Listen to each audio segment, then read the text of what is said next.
Okay, so again, as I mentioned earlier, so our topic for today is about people resourcing, which covered, of course, the strategy, the human resource planning, the people resourcing practice, recruitment and selection, selection interviewing, selection test, no, talent management, career management, introduction to the organization, and release from the organization. So from hiring up to the end of contract. No? So again, actually, people resourcing, sometimes known as employee resourcing. No? It refers to unemployment actions that guarantee the firm has the people if needs and address personal concerns like absenteeism and attrition. So the employment operations include controlling employee turnover, recruiting and selecting new hires, retaining existing employees, managing employee absences, and managing talent. So people resourcing is related to the learning and development initiative that ensure the organization has the skilled workers and talented individuals it needs. No? Resourcing is a crucial organizational activity that acknowledge that a company's strategic capability depends on its human resource capability or the resource-based view. And this is, of course, the strategic method of resource allocation. So this lead to the workforce planning components of resources, which is concerned with the type of workforce that the organization needs today and in the future, as well as the action that should be done to meet those needs. So the key transactional resourcing activities of recruitment, selection, and resolving employment difficulties are covered in this lesson. So some people are fairly contemptuous, no, of them, arguing that HR is largely as a transformational activity, of course, and that recruitment, while important, is best left to the marginalized employees. No? Of a shared center so that business partners can focus on what really counts. No, they are completely mistaken. No amount of planning will prevent HR from being written off as a luxury if it cannot provide the transactional services, no, that are required of it. However, both transformative and transactional components are present in talent management. It acknowledges that firms with the best employees succeed, and that the best approach to transform the organization is to find and nurture talent, but it is also encompasses transactional actions like hiring and managing training and development opportunities. So to give us more details about the topic, let us all welcome our presenter. Go ahead, ma'am. Thank you, Doc. So, good morning, everyone. Good morning, Doc. So, for today, I'll be discussing people resourcing. So, sabi nga ni Doc, it is often called employee resourcing. No? Ito yung paghahanap ng mga taong kailangan ng isang organization. And then also, I'll be discussing strategic resourcing, workforce planning, recruitment and selection, resourcing practice, and talent management. Now let's proceed to strategic resourcing. Strategic resourcing is a key part of strategic human resource management. For example, matching human resources to the strategic and operational requirements of the organization and ensuring the full utilization of those resources. It is also concerned not only with obtaining and keeping the number and quality of staff required, but also with selecting and promoting people who fit the culture and strategic requirements of the organization. So dito, hindi lang dapat basta hire lang ng hire. It is also concerned about promoting people in the organization na deserving. So for example, there is employee 1 and employee 2. So si employee 1, medyo bago-bago pa lang siya sa organization and nakikitaan mo talaga siya ng talent and skills. So magaling talaga si employee 1. While si employee 2 naman is ano na siya at kumbaga tenured na siya. Pero yung performance niya is usual lang but not below hindi naman ganun ka-worse, hindi rin naman ganun kagaling. So as HR manager, pipili ka sino ipopromote mo. So syempre ipopromote mo si employee 1 kasi siya yung nakikitaan mo ng pagiging competent. So next is objective of strategic resourcing. Strategic resourcing aims to ensure that the organization has the people it needs to achieve its business goals. Like strategic human resource management, strategic resourcing is essentially about the integration of business and employee resourcing strategies so that the latter contribute to the achievement of the former. So ito yung right people for the right job. So for example, you have an accounting firm. So anong gagawin mo as an HR manager? So you're going to hire graduate of any business related course or accountancy graduate, or pwede rin na hanapin mo yung quality na CPA passer. Then the objective is therefore to ensure that a firm achieves the competitive advantage by recruiting, retaining, and developing more capable people than its rivals. So the organization attracts such people by being the employer of choice.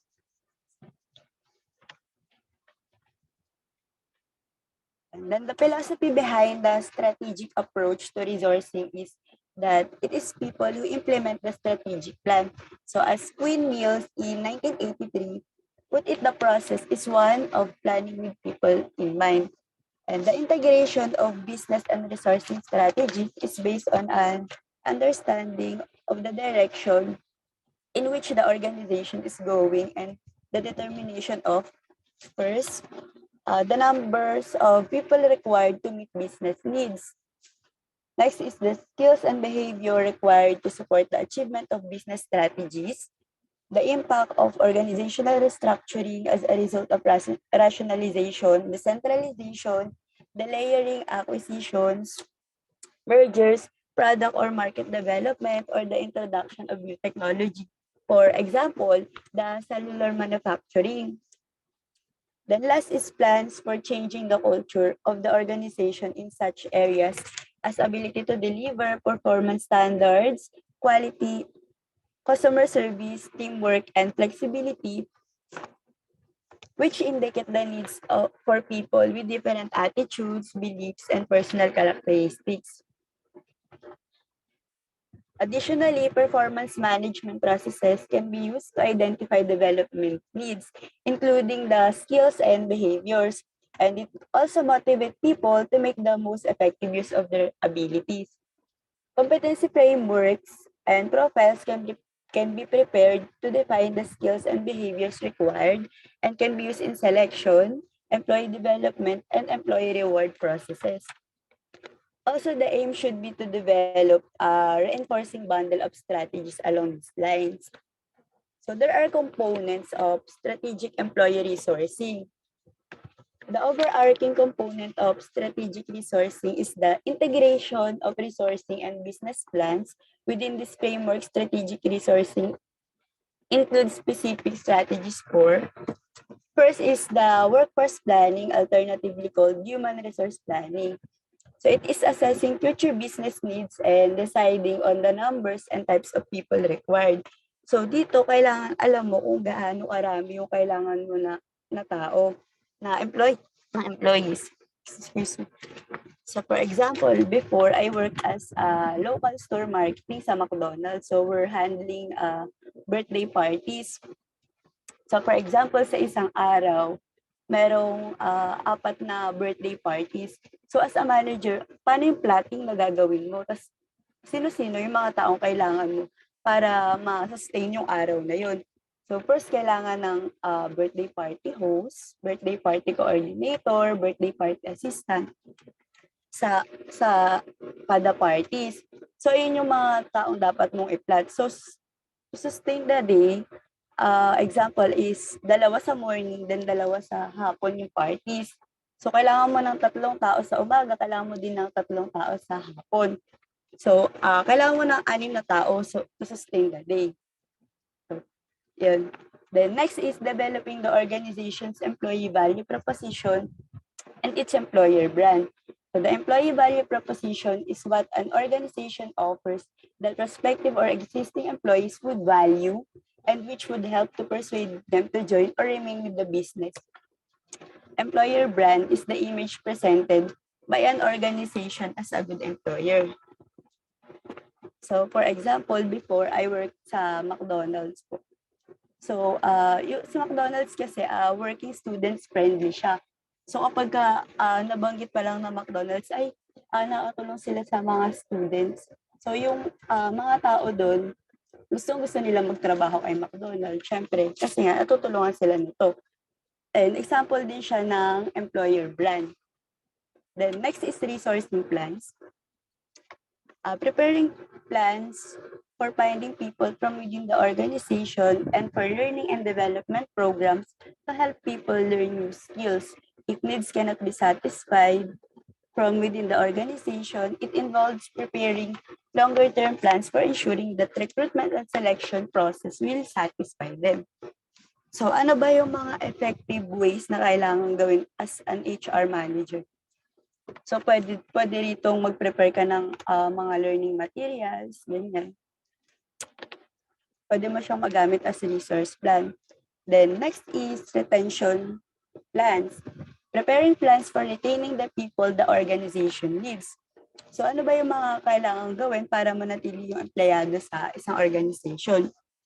So before sa pinapasukan ko pong bank which is Bank of Makati, meron silang tinatawag na gratuity pay.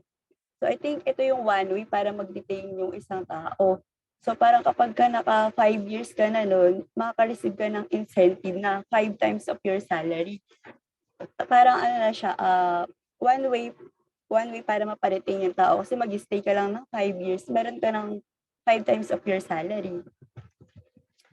Next is flexibility plans.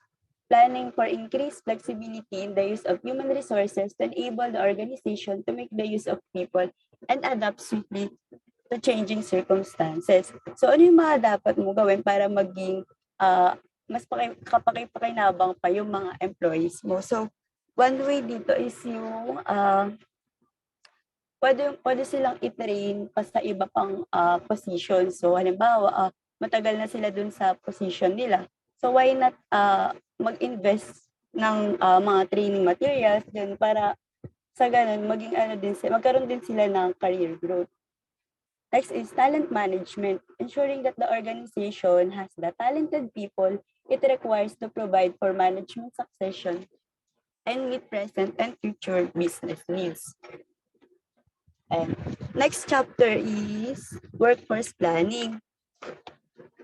Workforce planning is a core process of human resource management that is shaped by the organizational strategy and ensures the right number of people with the right skills in the right place and the right time to deliver short and long-term organizational objectives. So workforce planning may be conducted as an overall approach to establish and satisfying people requirements covering all major employee categories and skills.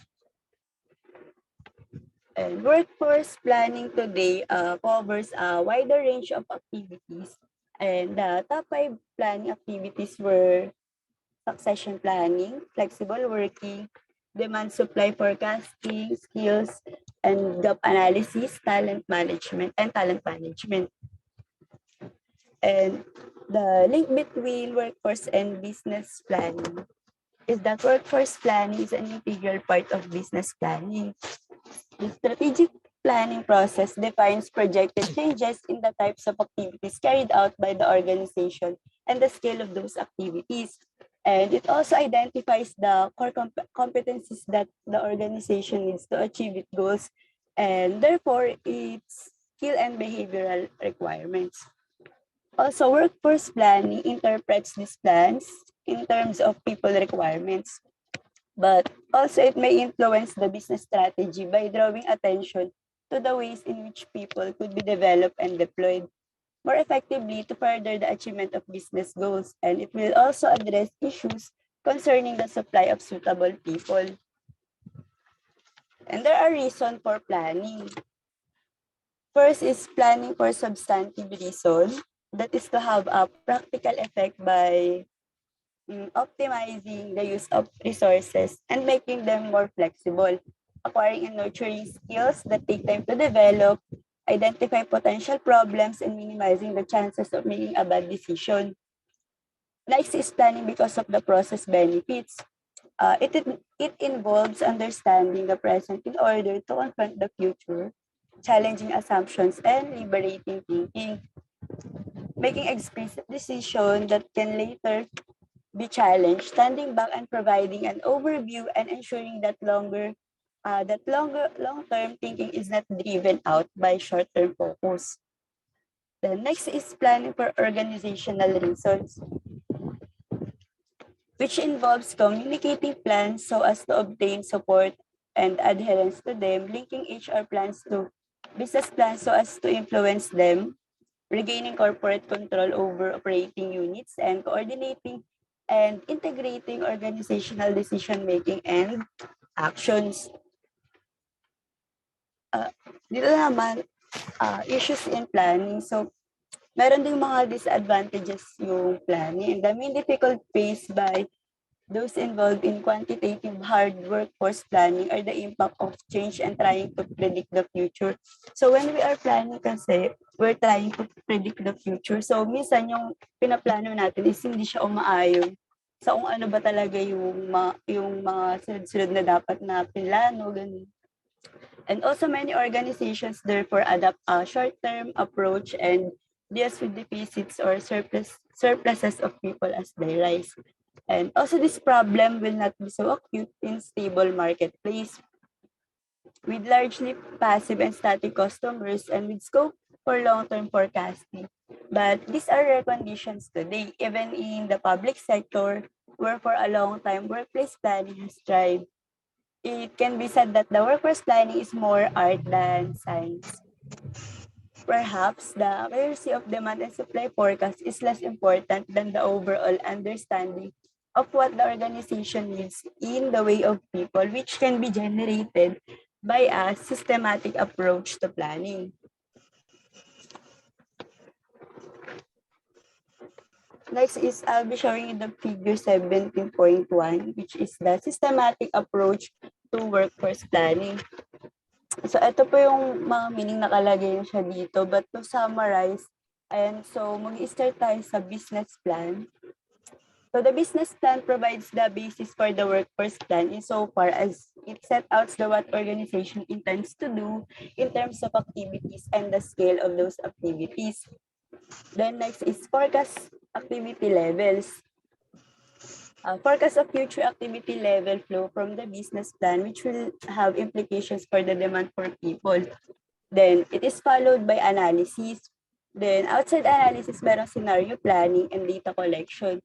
So, sa scenario planning naman po, example dito is yung business continuity. Kung paano mag-continue pa rin yung business kahit may mga hindi inaasahang pangyayari. So, for the data collection naman po, this is the information used in workforce planning. So, for halimbawa sa mga banks, sa mga bangko, meron, kukunin mo yung mga magagandang mga ginagawa nila, yung mga convenient sa tao. So, for example, yung CAM, cash acceptance machine. Tapos example din po dito is yung kapag ka magde-deposit ka ng checking. So, pipicturean mo na lang siya. Tapos, pwede na siya sa online banking.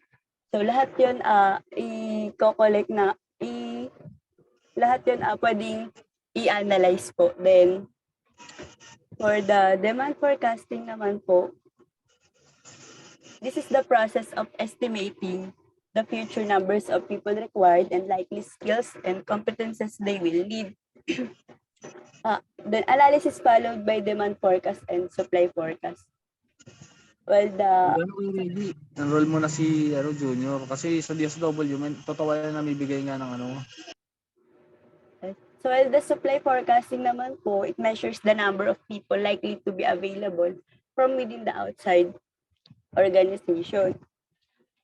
Then, after ng mga forecasting,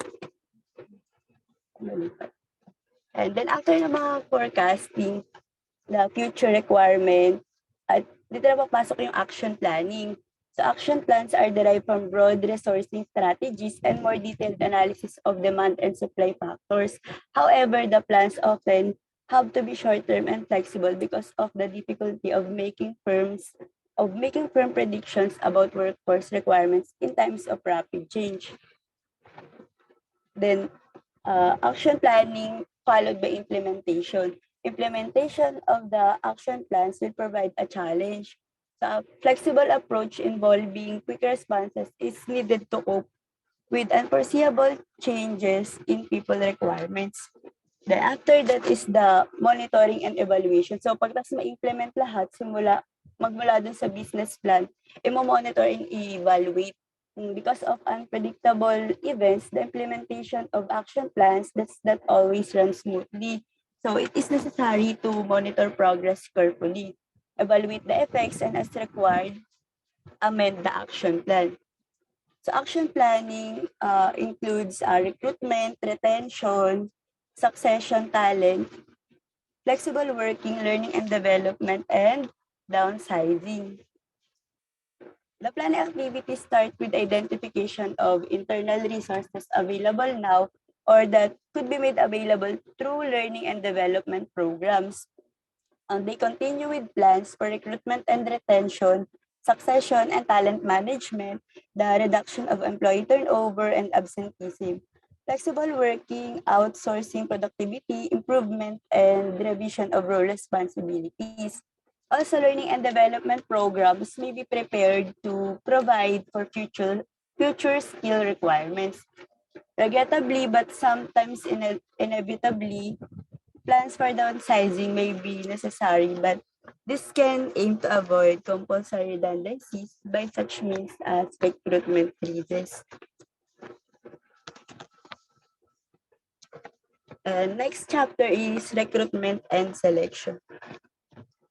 Wait lang. So recruitment and selection recruitment is the process of finding and engaging the people the organization needs.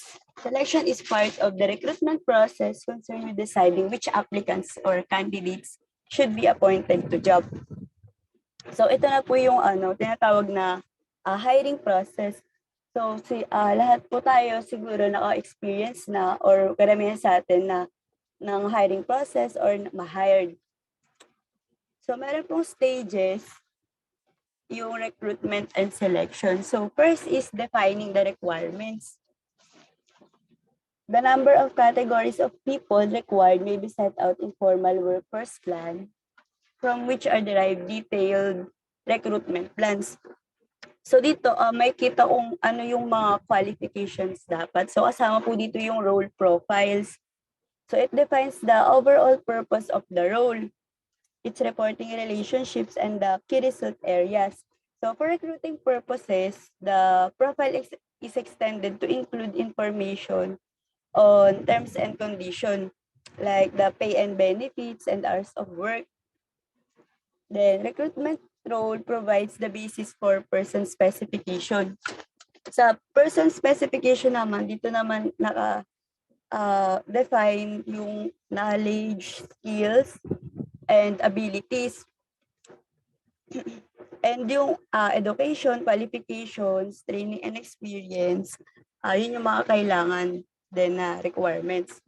Then, the specification is set out under the following. So, sa knowledge, so ito yung what the individual needs to know to carry out the role.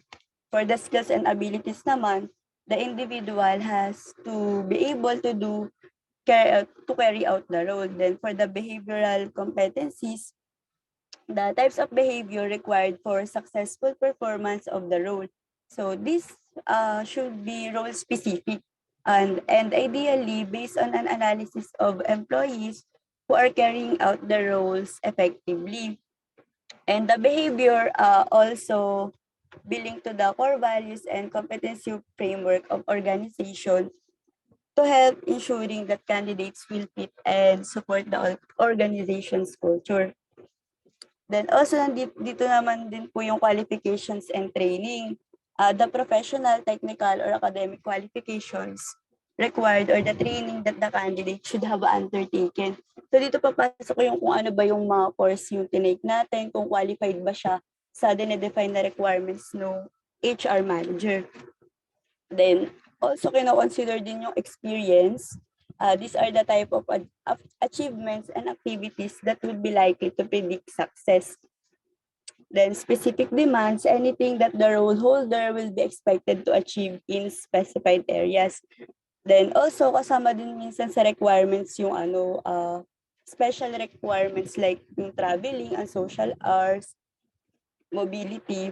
And parang yung willing ka ba ma-assign sa ganitong location, ganyan, willing to work parang shifting schedule. Next stage is attracting candidates.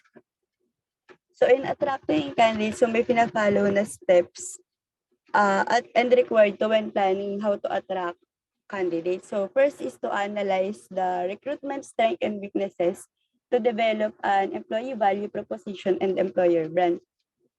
So dito the candidate, in sense, they are selling themselves, but they are also buying what the organization has to offer. Then next is the analyze the requirement to establish what sort of person is needed. So first, it is necessary to establish what jobs have to be filled and by when. So then turn to an existing role profile and person specification, or if not available or out of date, draw up new ones that set out information on responsibilities and competency requirements. And also this information can be analyzed to determine the required education, qualifications, and experience. Next is to identify potential sources of candidates. So dito first consideration should be given to internal candidates. In addition, it is always worth trying to persuade former employees to return to the organization or obtain suggestion from existing employees. Talent banks that record candidates' details electronically can be maintained and referred to at this stage. So dito sinasabi na dapat bigyan din ng chance yung mga existing employees bago mag-hire sa external. So ayun, parang mag-open ka ng opportunities sa mga internal employees kung pasok ba sila sa qualifications, ganun. And para way na rin to para magkaroon sila ng career growth. Kung halimbawa na sanay na sila dun sa trabahong ginagawa nila. So why not give them another role? Then next is sifting and sorting applications. So applications are sifted by comparing the information available about them with the key criteria in the person's specification. So if recruitment agencies or consultants are used, they will deliver their client a short list of candidates for interview. If not, the organization has to sift the applications itself. So this means examining the information supplied by applicants, sorting them, and drawing up a short list of applicants to be interviewed. So dito sasalain na kung sino yung sa tingin na pinaka-suitable sa job. So next is selection method. The aim of selection is to assess the suitability of candidates by predicting the extent to which they will be able to carry out a role successfully. So sa selection method, yung ginagawang method of selection is the interview. So ayun yung pinaka-familiar tayong method. So the aim is to elicit information about candidates that will enable prediction to be made out about how well they will do the job and thus lead to a selection decision.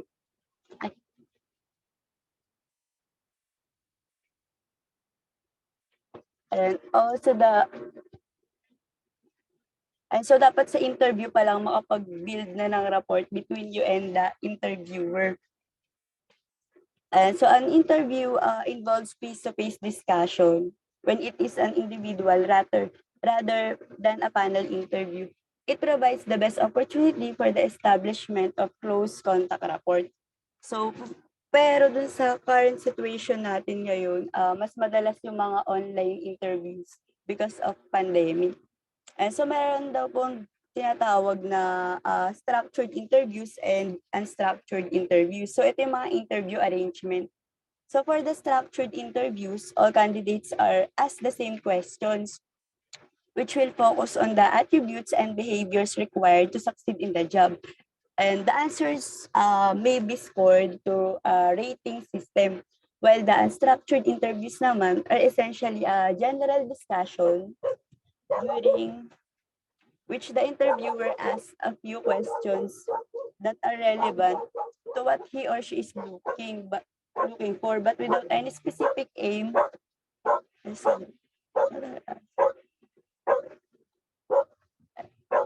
Any specific aim in mind other than getting an overall picture of the candidate as an individual. Then next is assessing candidates. A good test is one that provides data that enables reliable predictions of behavior or performance to be made and therefore assist in the process of making objective and reasoned decisions when selecting people for jobs.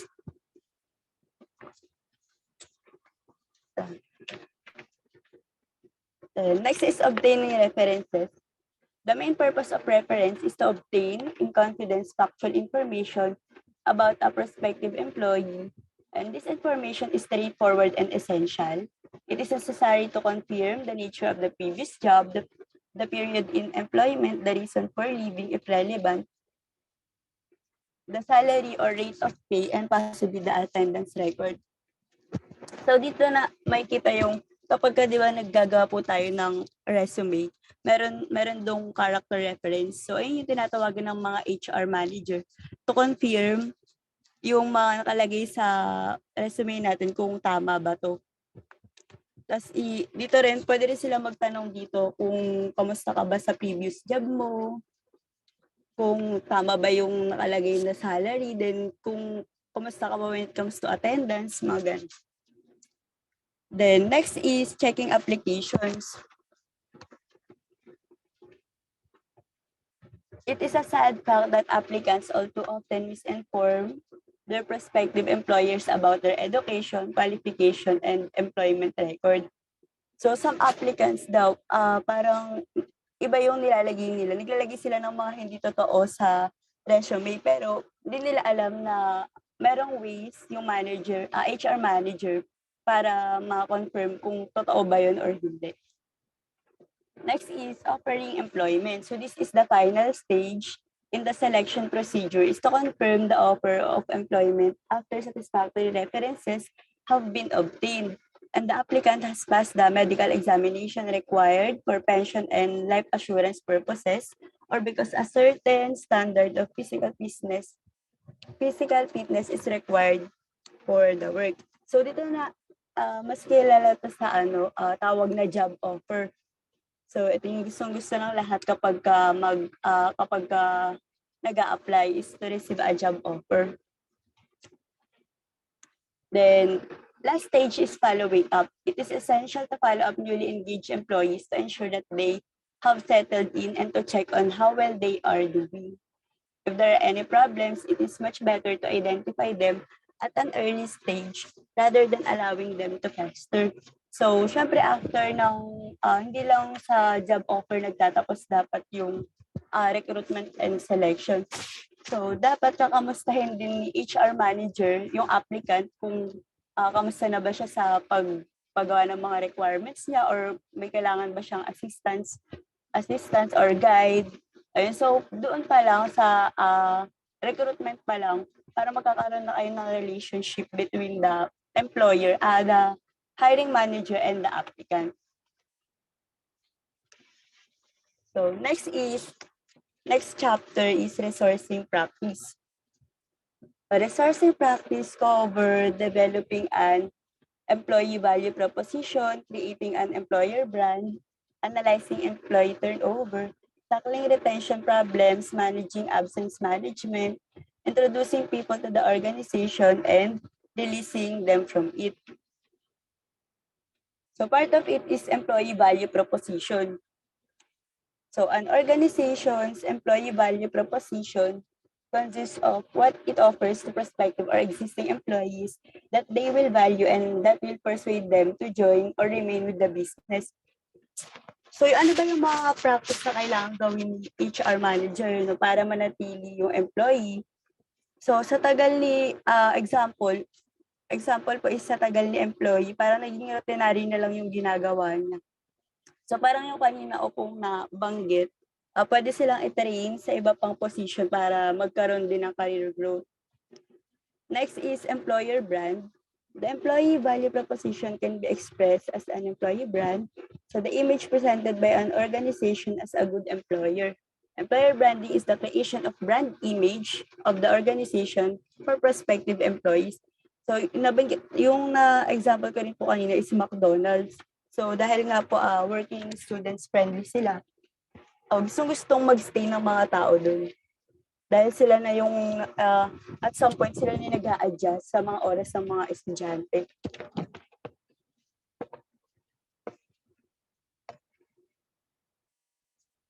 Next is employee turnover. Employee turnover, sometimes known as labor turnover, wastage or attrition, is the rate at which people leave an organization.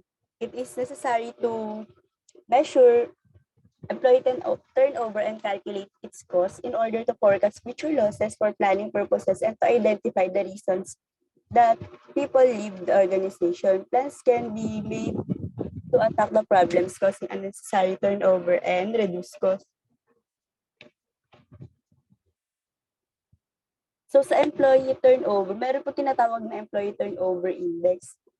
So meron siyang formula, parang number of leavers in a specified period, usually 1 year, divided by the average number of employees during the same period times 100. So parang dito, malalaman mo na kung magkano ba yung magagastos excuse me, kapag magkakaroon ng employee turnover.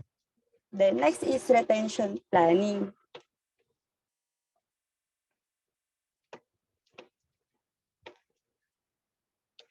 Retention planning, the turnover fee of employees can have a disproportionate impact on the business. The people that organization wish to retain are often the ones more likely to leave. There is no such thing as job for life, and today's workers have few qualms about leaving employers. Action is required to retain talented people, but there are limits to what any organization can do. It is also necessary to encourage higher levels of contribution from existing talent and to value them accordingly. So meron din pong factors affecting retention.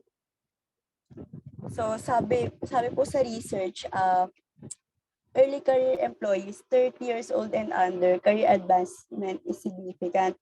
So for mid-career employees, pag medyo bata pa raw po, yun daw po yung madalas mga nagre-resign kasi siguro naghahanap ng career advancement, ayan, mga nagja-job hop, mga ganun. Then yung age 31 to 50 naman, they have the ability to manage their careers and satisfaction from their work are important. Then for late career employees, age over 50 will be more interested in security. So more likely, ito yung mga maghintay na ng retirement sa company. Next is absence management. Absence management or attendance management is the development and application of policies and procedures designed to reduce level of absenteeism. And so, dito sa absence management, so alam din natin kung ano, as an HR manager, kailangan alam din kung ano yung causes ng absences. Pwede ring tingnan yung job situation factors. So sa job scope naman, a high degree of task repetitiveness is associated with absenteeism. Although job satisfaction itself is a contributory rather than a primary cause of absence. So ayun nga, pagka paulit-ulit na yung ginagawa ng employee, so parang magsasawa na siya. So pwede niya gawin is mag-absent na lang kasi parang naisip niya na kahit naman wala ako, may gagawa naman ng work ko. So pwede ring factor is yung stress. It is estimated that 40 million working days are lost each year in the UK through stress. So this can be attributed to workload, poor working condition, shift work, role ambiguity or conflict, relationships, and organizational climate. So baka naman kasi stress na si employees, masyado ng maraming trabaho compare sa nare-receive ng salary. Ayun, then factor din is yung frequent job transfers. Kaya nag-i-increase yung absenteeism. So for example, sa mga security guards, binibigyan sila ng schedule ahead of time. Then kapag nabigyan na sila ng schedule, usually kasi sila shifting. So transfer ng ng schedule. So biglang iibahin yung schedule. Ayun, so nagre-resulta ng absenteeism kasi syempre may plano rin naman yung mga tao. So baka nakapaglaan na siya ng lakad doon tapos bigla mong iibahin. So yung tendency is mag-absent na lang siya. Also factor din is the management style. The quality of management, especially that of immediate supervisors, affect the level of absenteeism. Also physical working conditions. Kung may sakit naman talaga siya, so baka mag-absent talaga. Work group size, the larger the organization, the higher the absence rate. So parang katulad po nung kanina na kapag marami naman yung tao sa organization, tendency talaga is mag-absent na lang kasi nga kahit umabsent siya, meron namang gagawa ng work niya. Meron kayang gumawa ng work niya. Next is also factor din po yung mga personal, like employee values, age, and personality. Factors din yung attendance factors. Then reward system, as pay increases, attendance improves. So para ma-reduce yung absenteeism, so kailangan may reward. So halimbawa, perfect attendance, magkakaroon ng incentive, ganun. Also factor din po yung sick pay scheme. Kasi yung mga sick leave, and so pag-iisipin ni employee na ay may sick leave naman, then bayad naman ako sa work ko. So why not absent na lang? Then work group norms can exert pressure for or against attendance. And next po is absence policies. Meron din tinatawag na absence policies under the absence management.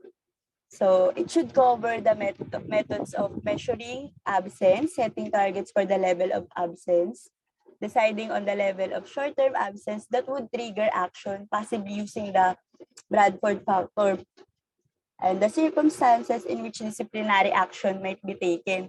And pwede rin yung mag-i-issue ka ng memo para ma-reduce yung absenteeism. Pwede rin magkakaroon ng consequences kapag once nag-absent ng maraming beses in a month. Ganun, pwedeng suspension. And then sick pay arrangement, ay nabanggit na kanina din.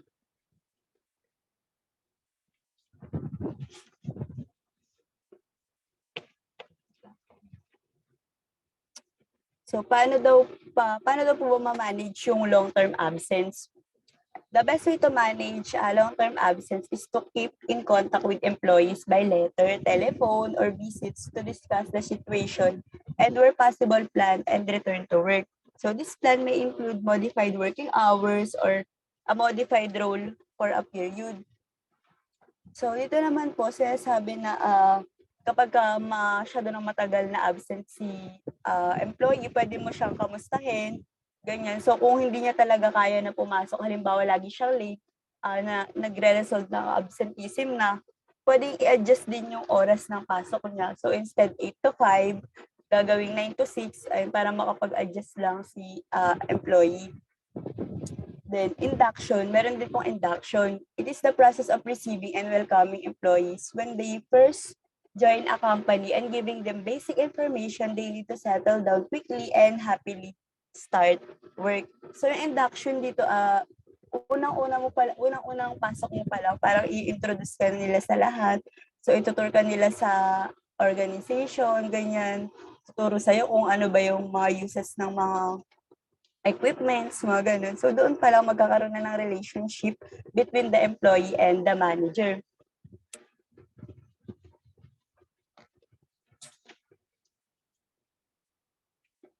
And then, kung di na talaga kaya ano yung absences, meron tinatawag na release from organization. This is one of the most demanding areas of human resource management in organization is that of handling arrangements for releasing people through redundancy, dismissal, or retirement.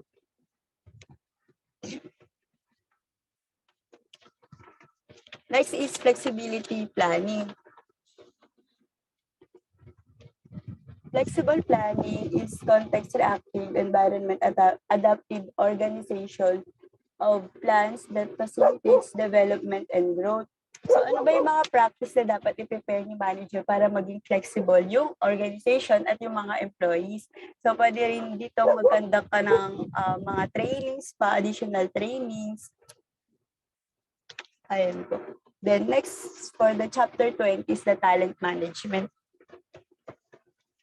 So talent management is the process of ensuring that the organization has the talented people it needs to attain its business goals. So the term talent management may refer simply to management succession planning and management development activities. Although this notion does not really add anything to these familiar processes except a new name, admittedly quite an evocative one. It is better to regard talent management as more comprehensive and integrated bundle of activities, the aim of which is to create a full talent in an organization, bearing in mind that talent is a major corporate resource. And talent is what people must have in order to perform well in their roles. So they make a difference to organizational performance through their immediate efforts, and they have the potential to make an important contribution in the future. And also talent management aims to identify, obtain, keep, and develop those talented people. So ito po yung table ng process of talent management. So talent management start with the business strategy and what it signifies in terms of the future demand for talented people. Ultimately, the aim is to develop and maintain a pool of talented people through the talent pipeline, which consists of the processes of resourcing, career planning, and talent development that maintain the flow of talent needed by the organization. So, sa process po ng talent management, dapat pasok din siya sa talent management policy. Also, the talent management strategy. Then dito po yung talent planning followed by resourcing, talent development, and talent pool. So there are elements in talent management. So first is the talent planning. So talent planning is the process of establishing how many and what sort of talented people are needed now and in the future. So kung ano ba yung mga kailangan, sino at ano ba yung mga kailangan na taon para po mag-function yung organization. Next is resourcing. The outcomes of talent planning are programs for obtaining people from within and outside the organization, including internal and external resourcing. Internally, they involve the identification of talent, talent development, and career management. And externally naman, they mean the implementation of policies for attracting high-quality people.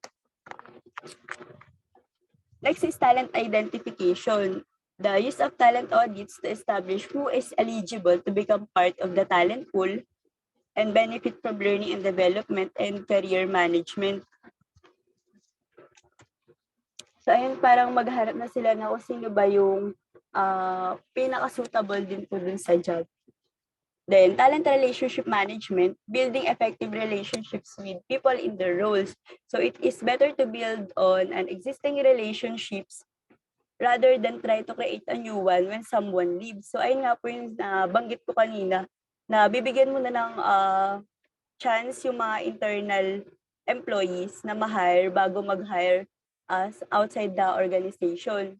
Then also the aim is to recognize the value of individual employees, provide opportunities for growth, treat them fairly, and achieve talent management. And also ensuring that people are committed to their work and the organization. Then, isa rin po sa element ng talent management is the talent development. So learning and development policies and programs are the key components of talent management. So they aim to ensure that people acquire and enhance the skills and competencies they need. So policies should be formulated by reference to employee success profiles, which are described in terms of competencies and define the qualities that need to be developed. And also the talent retention. So kung paano papanatili yung mga employees sa organization na committed sila and engaged sa mga activities ng organization. Then also the career management. So as discussed later in this chapter, this is concerned with the provision of opportunities for people to that organization has the flow of talent it needs and they can satisfy their own aspirations. And next is management succession planning. As far as possible, the objective is to see that the organization has the managers it requires to meet future business needs. It is considered in detail later in this chapter. So to summarize, ito po yung table ng elements of talent management. So next is the career dynamics. Career management should be based on an understanding of career dynamics. This is concerned with how careers progress, the ways in which people move through their careers, either upward when they are promoted or by enlarging or enriching their roles, to take on greater responsibilities or make more use of their skills and abilities. So may tatlong stages yung career progression. So first is expanding, establishing, and maturing. So as you can see dito sa unang table, ayan, so pag yung expanding ng isang establishment ay mataas, so magre-resulto ng career growth sa isang employee. So habang pababa naman yung expanding, mag-establish siya, pababa din. So magkukos naman to ng decline or pagre-resign ng isang employee. And ito naman po yung table ng career management process. And management succession planning is the process of ensuring that capable managers are available to fill vacant managerial posts. So the questions need to be answered. So first, are there enough potential successors available? A supply of people coming through who can take key roles in longer term. Second, are they good enough? Third, do they have the right skills and competencies for the future? At different stages in their careers, managers may be categorized as being ready to do the next job now, or being ready for a specified higher grade position in, say, 2 years' time, or as a high flyer on AILIS who has senior management potential. So dito naman po sa management succession planning, kapag may mga nagre-resign, nakuha ba natin yung tamang tao na papalit dito sa position nila? So, example po ng table na ginagamit sa management succession plan is ito po, management succession schedule. Kung galing naman siya sa organization, na-promote ba siya to what position and when. So, ayan po yung sample na ginagamit kapag may magre-resign and may papalit. So, that's the end of the discussion. Thank you for listening.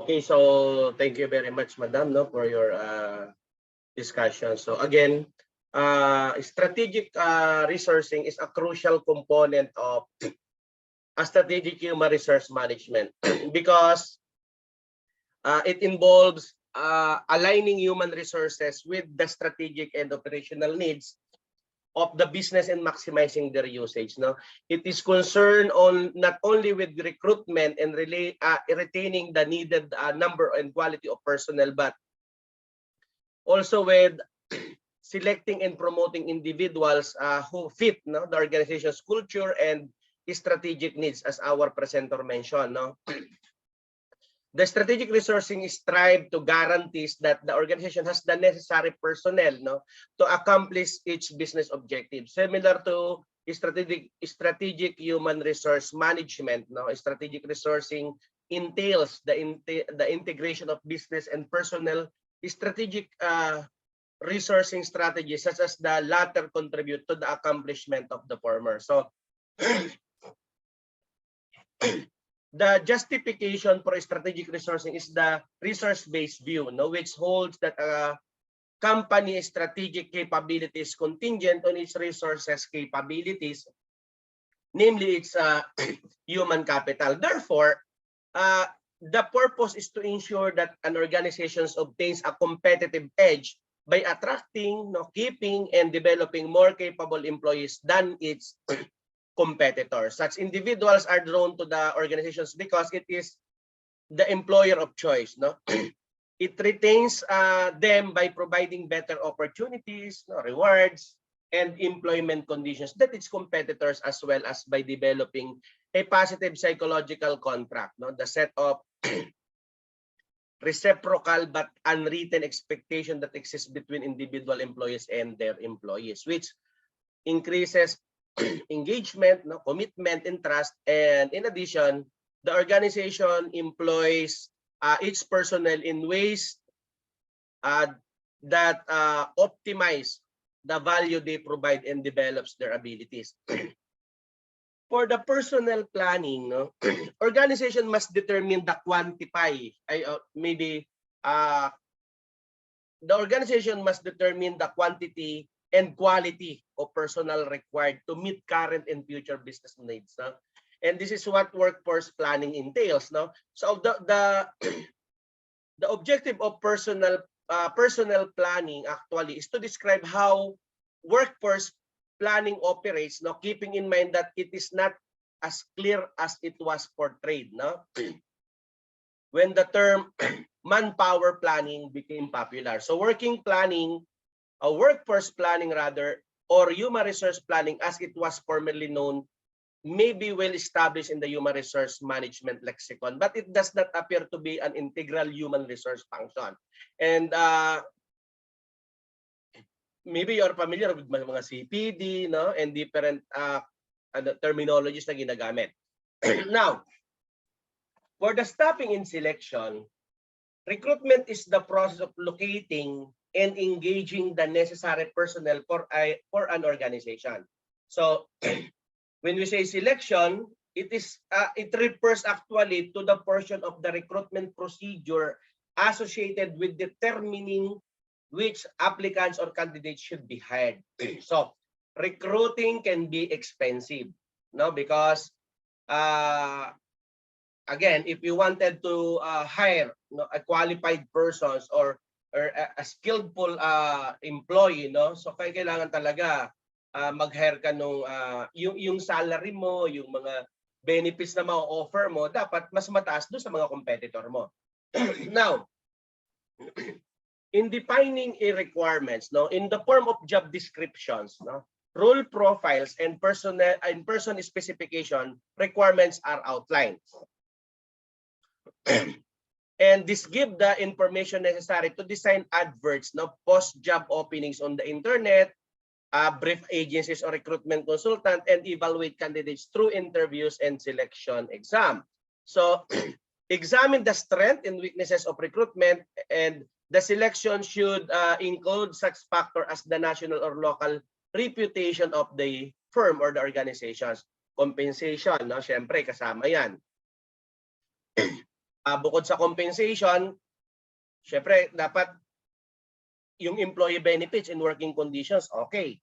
Yung intrinsic job interest, job security, educational and training opportunities, career prospects, and the location of the office or the plant, kasi again, for the newly grad, hindi pa sila ganun kapili, no? Hindi pa. Kaya lang syempre sabi natin, once na mag-hire tayo ng bago, panibagong training, additional cost, no? So tama naman yung sinabi ng presenter natin kanina, better for us to promote a person, especially kung merong qualified, no, rather than hiring from outside, no. Pero mas commonly, para daw maiwasan yung medyo inggitan or conflict, kadalasan kumukuha sila, especially kung higher position, galing sa labas. Kaya lang, we need to observe, of course, yung tinatawag natin succession planning, di ba? So we need to prepare somebody to fill in, let's say, meron na bakante na position, no? Now, determine how many position must be filled and by when, no? So let's say for example, alam natin may 4 na magre-retire, no, na employee, alam na agad natin, naka-train na tayo ng pwede nating i-replace para yung mga hindi ganun kahirap na task pwede sa newly hire, no? No. We need to identify candidate sources, no? Through maybe internal candidates should be given first consideration, sabi nga ni ating presenter, and former employees can be persuaded to return to the organizations, and comments from current employees can be solicited, no? If especially kung may referrals, no? Minsan kasi mas maganda yung referrals, kumbaga, let's say for example, kilala ko tong si Juan de la Cruz, alam ko masipag, alam ko magaling, so i-refer ko siya. So pag ganun kasi mahihiya naman yung, kumbaga parang cargo nung nag-refer, no, yung kanyang ipinasok na empleyado. So parang kahit paano, at the same time yung belongingness andun na, no? So if these strategies or methods are unsuccessful, so the most common sources of candidates are online recruiting, advertising, agencies in job centers, so consultants, recruitment processing, outsourcing companies, and direct approaches to educational institution, no? Minsan yung tie up, no? So at early stage, no, you have a partnership with educational institution. Let's say for example, your business is offering, let's say, related to engineering, no? So therefore you are looking with an OJT coming from the institutions offering engineering program. So mayroong mga ganong strategy sa human resource management. Now, now, selection procedures. The objective, no, is to evaluate candidates' suitability by anticipating the degree to which they would be able to successfully carry out a role, no? Hindi kasi pwede yung, sige, wala tayong ma-hire, si Maria Clara na lang. Hindi pwedeng ganun, no? So because it entails determining the extent to which the attributes of candidates satisfy the person specification and utilizing this evaluation to choose between candidates. So the interview is the most common selection procedure, no? Sinabi na ating presenter, and it's very common, no? The objective is to extract information from candidates that will allow for a prediction of how successfully they will do the job, so leading to a selection decision arranged interview. So a structured interview follows a predetermined framework. So a collection of present questions may be included within the framework, and the same questions are asked of all candidates, and their responses may be rated using a rating system, no, ginagawa yan ng mga HR natin. So when it comes to competency-based interview, no, a competency-based interview is in its purest form a structured interview that focuses on the behavioral capabilities specified in the person definition. No? The questions will be meant to determine a candidate's regular conduct in the workplace. So we need to set a criteria, no? Yung selection criteria. So the purpose naman po ng selection criteria is especially yung minsan test, no, binibigyan natin to give valid and trustworthy evidence of levels of abilities, no, intelligence, personality traits, aptitudes, and accomplishment, no? Ako pa naman, let's say before when I was parang 2-year grad, no, pag may application ako, di ba lagi may pa-drawing, no? Magdo-draw ka ng family or bibigyan ka ng just na mag-draw. So, syempre hindi naman ako magaling yung kamay ko sa drawing, no? So, I don't know kung paano, mayroon bang HR dito? So, parang I don't know kung paano nila itinitreat yung ganong mga na you have a concept already, but hindi mo kasi madraw ng maayos, no? Okay. Then there are multiple selecting strategies available, no? We have the predictive validity is the most significant criterion for evaluating a method or combination of methods, no? Then sabi nga natin, after natin na siya mapili, mag-offer na tayo at i-verify na natin yung kanyang mga previous work, no? So because after interviewing and testing process is complete, a provisional offer might be issued over the phone or in writing. So typically, this is subject to sufficient references. It is crucial to verify the information provided by the candidates on their credentials and job experience. Meron namang iba na sa resume o sa curriculum vitae, nilalagay na lang dun sa character reference available upon request. Okay rin lang naman yon kasi hindi naman hinihingi. No? Now, resourcing method. So in resourcing method,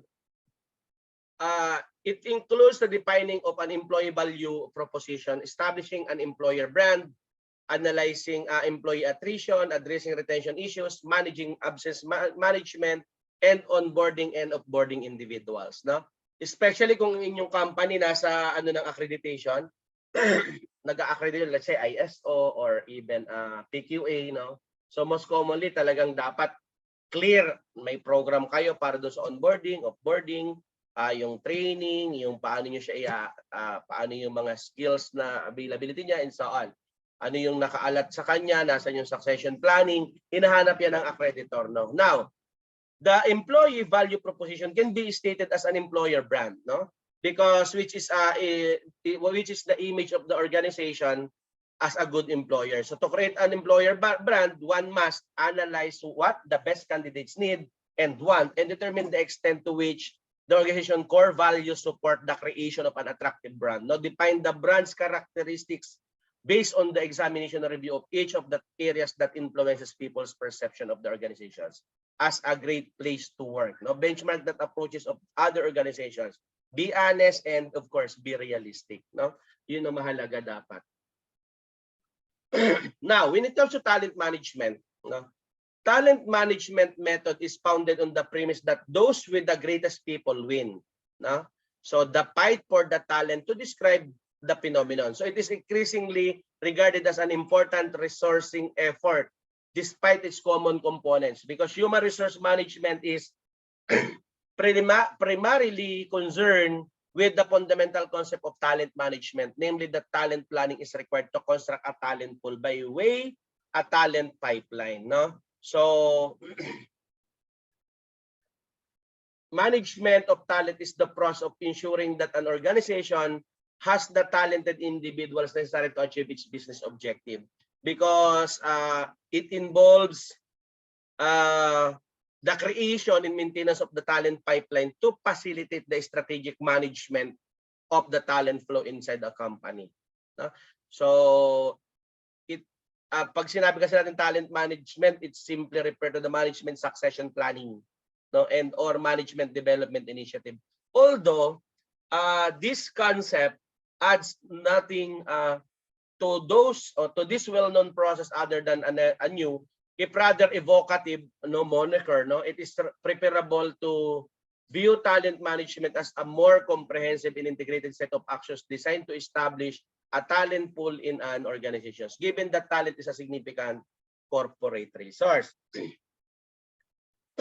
So, when it comes to talent management, no, again, people with talent possess unique qualities, no, skills and aptitudes that allow them to work efficiently. So, the process of finding, developing, attracting, retaining, and deploying talented individuals is a talent management. No?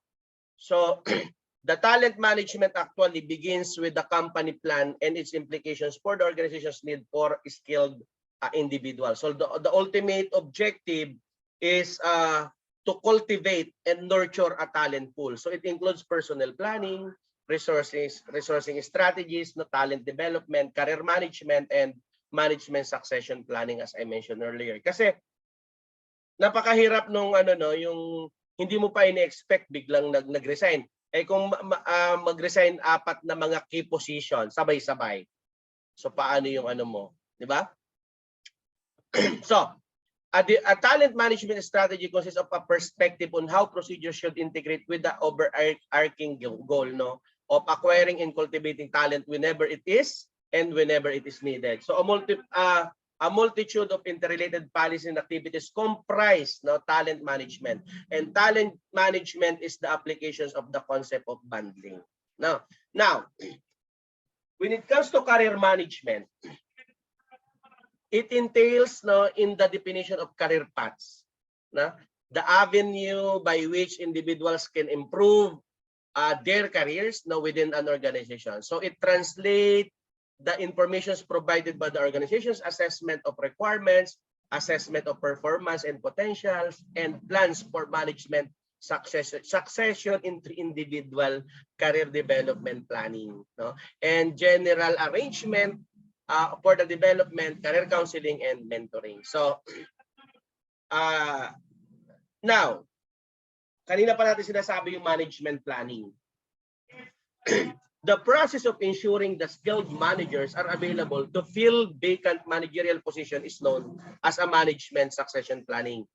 It has traditionally been viewed as formal procedure, but there is a growing need to establish a pool of skilled managers so that a talent on demand strategy may be implemented. So I think that's it for this topic.